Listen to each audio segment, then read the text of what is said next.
इस प्रोसीजर को पैरासिंथेसिस बोलते हैं और ये एसाइटिस में किया जाता है ताकि पेट में जमा फ्लूइड को निकाल कर डायग्नोसिस और ट्रीटमेंट में दोनों में हेल्प मिल सके। तो आइए समझते हैं एसाइटिस के बारे में।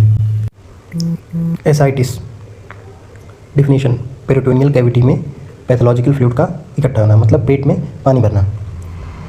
ठीक, इसके कॉजेज़ क्या क्या हो सकते हैं? Liver cirrhosis most common cause है, टीबी, ट्यूबरकुलोसिस, मैलिग्नेंसी, कैंसर के केसेस में, कंजेस्टिव हार्ट फेलियर के केस में एसाइटिस हो सकता है।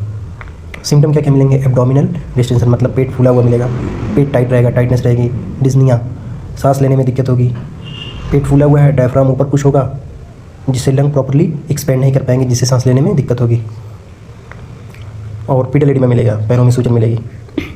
फाइंडिंग, क्लिनिकल फाइंडिंग में क्या क्या मिलेगा? एब्डोमेन डिस्टेंस मतलब पेट फूला हुआ मिलेगा, शिफ्टिंग डलनेस पॉजिटिव होगी, फ्लूइड थ्रिल पॉजिटिव होगा, जॉइंटिस मिल सकती है, जॉइंटिस मिलेगी, लीवर के केस में एडिमा भी मिलेगा। डायग्नोसिस, प्राइमरी टेस्ट डायग्नोस के लिए यूएसजी होता है, इवन थोड़ा सा अमाउंट अगर है तो भी उसमें कंफर्म हो जाएगा। मैलिग्नेंसी के केस में सीटी स्कैन कराते हैं। फ्लूइड निकाल के एक टेस्ट कराते हैं साग, serum ascites albumin gradient, serum albumin minus ascites albumin, उसकी वैल्यू अगर लेस देन 1.1 आती है तो ये टीबी या मैलिग्नेंसी की केस, मैलिग्नेंसी की वजह से एसाइटिस हुआ है। अगर इसकी वैल्यू मोर देन 1.1 आती है तो ये पोर्टल हाइपरटेंशन की वजह से हुआ है, मतलब सिरोसिस के केस में या फिर कंजेस्टिव हार्ट फेलियर के केस में होगा। ब्लड टेस्ट में सीबीसी, एलएफटी और केएफटी। सीबीसी में एचबी कम मिलेगा, प्लेटलेट कम मिलेगी और टीएलसी बड़ी हुई मिलेगी इन्फेक्शन के केस में।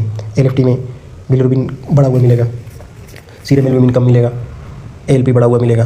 केएफटी में ब्लड यूरिया नाइट्रोजन बढ़ा हुआ मिल सकता है, क्रिएटिनिन बढ़ा हुआ मिल सकता है किडनी फेलियर के केस में। ठीक, ट्रीटमेंट इसका क्या है? सॉल्ट रिस्ट्रिक्शन, डाययूरेटिक्स देना है, पैरासिंथेसिस, इसके कॉज को ट्रीट करना है। एसाइटिस सिम्टम है, इसके कॉज को ट्रीट करो। ठीक है, वीडियो अच्छी लगी हो तो शेयर करो, ऐसे इन्फॉर्मेटिव वीडियो के लिए फॉलो करो।